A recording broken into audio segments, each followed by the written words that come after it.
ભગવાન જગન્નાથજીની 149મી પવિત્ર રથયાત્રા આગામી દિવસોમાં યોજાનાર હોવાથી અમદાવાદ શહેર પોલીસ દ્વારા સમગ્ર શહેરમાં ચુસ્ત બંદોબસ્ત અને સઘન પેટ્રોલિંગ કરવામાં આવી રહ્યું છે.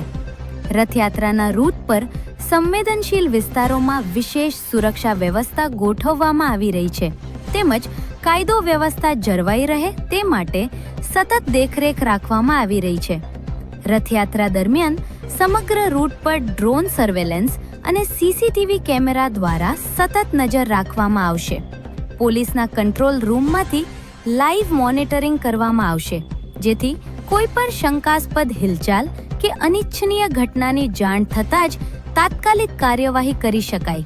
આ ઉપરાંત ટ્રાફિક વ્યવસ્થા, ભીડનું અસરકારક સંચાલન અને કાયદો વ્યવસ્થા જાળવવા માટે પોલીસ દ્વારા જરૂરી તમામ તૈયારીઓ પૂર્ણ કરવામાં આવી રહી છે જેથી ભગવાન જગન્નાથજીની 149મી રથયાત્રા શાંતિપૂર્ણ અને સુરક્ષિત રીતે યોજાઈ શકે.